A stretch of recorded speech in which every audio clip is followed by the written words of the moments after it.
Às vezes a gente fica assim meio sem chão, perdido, em meio a tanta bagunça. E não são papéis, objetos, roupas, não. São pessoas, são sentimentos, são situações que nos confundem no dia a dia da vida. Está se sentindo assim meio deslocado na sua própria existência? Então vamos reorganizar tudo. Com a ajuda desse administrador com mais de 10 anos de experiência em gestão de pessoas, que já treinou, não sei se você é insuportável, 22.500 coaches. É gente, isso é a população de uma cidade.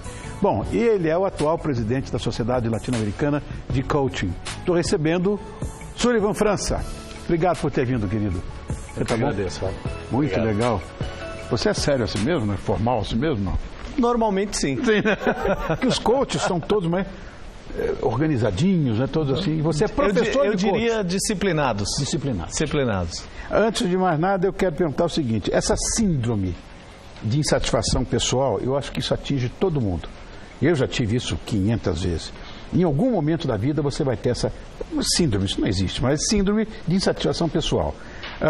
Ficar insatisfeito por um período é inevitável ou dá para evitar?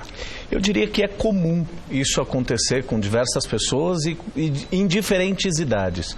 O mais importante para entendermos sobre a insatisfação é entender o que gera insatisfação. Tá. Eu sempre digo que a insatisfação, ela nunca é causa, ela é efeito de alguma coisa. Sim. E eu preciso entender qual é a origem dessa insatisfação. Esse é o ponto mais importante. Tá, eu acho o seguinte, para quem acha o trabalho atual um horror, insuportável, e quer realmente mudar.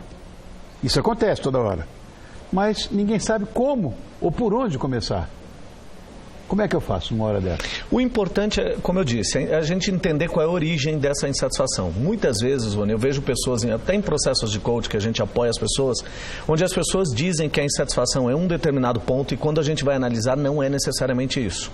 Não é o trabalho que ele não gosta? Não é o trabalho necessariamente. O importante é a gente entender que eu sempre digo que não é uma ciência exata. Nós estamos falando de humanas. Sim. Então, entender o aspecto humano é algo um pouco mais complexo do que entender um aspecto de exatas. Então, a gente precisa entender muitas vezes se isso está atrelado a uma rotina do indivíduo, se isso está atrelado a uma rotina pessoal ou profissional, se isso está muitas vezes ligado ao valor, ao que ele valoriza naquele momento de vida. Tá. Né? Se teve algum evento específico na vida dessa pessoa que fez com que gerasse essa insatisfação. Exato. Muitas vezes é um evento.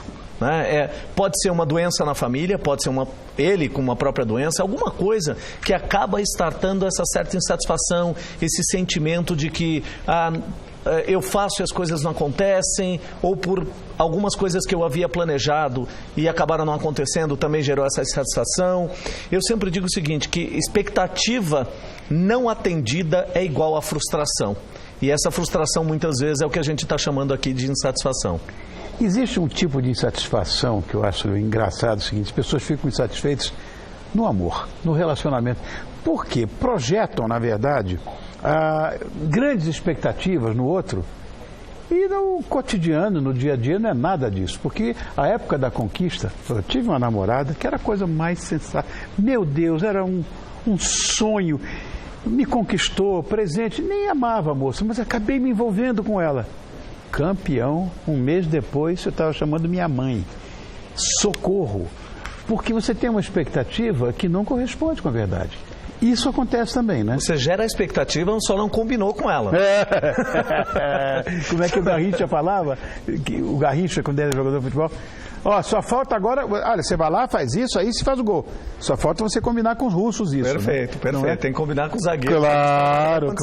Então, muitas vezes, você depositar, eu sempre digo isso também, você depositar todas as suas expectativas ou fichas em terceiros, né, pode ser muito frustrante. Pode. E isso quase sempre é. Quase sempre é. E quando a gente diz terceiros, não é só numa relação amorosa, como você citou esse caso. Nada. Pode ser muitas vezes no trabalho. Numa sociedade, com amizade, com tudo. Exatamente. Hoje você vê, a gente tem um índice muito grande de pessoas insatisfeitas hoje, e essa insatisfação ela acontece muitas vezes pelo cenário do país, pela atual situação do país. Claro. Agora, as pessoas próximas, às vezes, são obstáculos até para a nossa alegria, para a nossa felicidade. Isso é uma coisa que eu tenho notado também em muita gente. Como é que a gente pode ligar para a não aceitação de pessoas em relação a gente? Eu conto um caso sempre que falam dessa questão, e eu conto muito esse caso dentro de sala de aula. Eu sempre digo que quando eu quis mudar de carreira, né, eu vinha da área de administração e tal, gestão, e quando eu quis mudar para atuar com coach, minha mãe falou assim: tu vai trabalhar com coach o quê? Foi a pergunta, né? E acharam, eu brinco que na época, acho que a minha mãe achou que eu estava usando alguma droga ilícita no momento para tomar aquela decisão, largar algo sólido para partir para uma carreira solo. E aí é muito engraçado que depois de um tempo a coisa já tinha dado certo, já estava funcionando. Eu estava dando uma entrevista, inclusive, para uma repórter no escritório, minha mãe estava, a repórter perguntou para ela: a senhora sempre soube da vontade dele de atuar assim? Ela falou assim: a gente sempre apoiou. Né? Nada, minha mãe com certeza está assistindo. E aí eu sempre digo o seguinte: como é o nome dela? Helena. Então eu sempre digo o seguinte: ela queria me ver mal? De jeito nenhum. Claro. Né? Só que muitas vezes as pessoas que estão próximas de você, elas têm os seus paradigmas, elas têm os seus preconceitos e têm um entendimento sobre uma determinada situação que você muitas vezes não tem e está querendo promover uma mudança. Claro. Como esse caso que eu acabei de citar. Isso que eu queria perguntar para você. Depois eu pergunto. Tem um psicólogo americano chamado Steve Pinker, que ele fez uma pesquisa e ele fundamenta muito bem essa pesquisa. Ele diz o seguinte: se você quiser mudar de hábitos, você tem que primeiro mudar as pessoas que estão à sua volta. Porque as pessoas que estão à sua volta, isso não quer dizer que você tem que sair de casa e tem que deixar de ter amizade, mas você tem que se policiar muito com as pessoas que estão à sua volta. Porque as pessoas que normalmente estão à sua volta têm os hábitos muito parecidos com os seus. E você fazer uma mudança de hábito, tendo pessoas à sua volta que têm hábitos muito parecidos ou idênticos ao seu, você vai ter um desafio muito maior. Tem lógica. Então você olhando as pessoas que muitas vezes estão à sua volta, elas querem o seu bem. Só que elas não estão com o mesmo pensamento ou com o mesmo entendimento ou conhecimento que você tem para promover a mudança. É muito comum a mãe ou o pai ser contra uma mudança de carreira, a mãe ou o pai ser contra a abertura de um determinado negócio por parte do filho. Muitas vezes por falta de conhecer, por falta de compreender o que ele está vivendo. Então eu sempre digo que um bom diálogo, uma boa conversa, explicando que já foi avaliado os prós e os contras, muitas vezes pode minimizar de forma muito significativa as pessoas que muitas vezes não lhe apoiam. Quero pegar aquele gancho que você falou. Vamos supor que a pessoa não esteja insatisfeita, mas ela quer mudar. E aí? Eu digo que não existe uma mudança sem uma motivação. Tá. Existe uma motivação para essa mudança. A gente precisa entender se essa motivação, ela vem a origem dessa motivação para a mudança é uma insatisfação ou um desejo por algo mais. Pode ser, eu quero me afastar do que eu tenho hoje, ou eu quero me aproximar do que eu não tenho.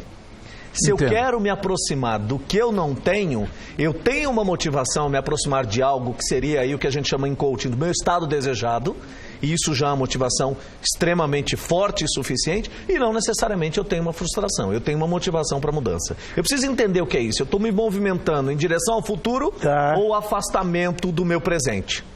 Uma outra coisa também sobre a preocupação com a aparência pessoal. Porque também é muito comum isso. Eu fico vendo que a pessoa não sabe ou não percebe quando é hora de mudar o corpo ou quando deve mudar, sei lá, quando é hora de mudar a mente. As pessoas se preocupam muito com a coisa física, mas a emocional, a mental é muito mais forte. Isso deve ter um trabalho danado para você, uma coisa dessa, não? Eu sempre digo que muitas vezes as pessoas estão mais preocupadas em ter do que ser. Sim. Né? Quando você aborda a questão do corpo, isso nitidamente mostra a necessidade ou o desejo da pessoa em ter algo que ela não tem. Mas ela não se preocupou com a questão da mente, que é o ser.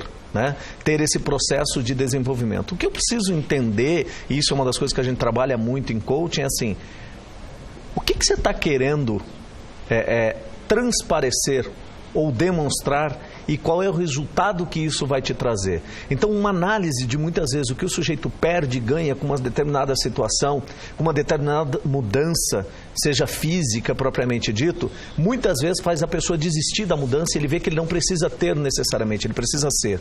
E aí muitas vezes um desenvolvimento é um processo muito interno. O autoconhecimento é algo fundamental muitas vezes. Conheci muitas pessoas que iam fazer mudanças assim, mulheres principalmente, muito significativas, e após algum algum processo de coach, após passar por um processo de desenvolvimento, acabaram desistindo e viram que não eram aquilo que ia atender à sua necessidade, era uma outra questão. Com toda certeza, a luta pior que o homem trava é contra ele mesmo. É com ele mesmo, é com ele mesmo. Tem até aquela frase famosa, que eu não me lembro o autor agora para dar o crédito, mas que diz: se você acredita que você não pode, você está certo. Não é? Você está certíssimo. Não é? Lógico, exatamente. Lógico. Querido amigo, muito obrigado, Suliano, por ter vindo.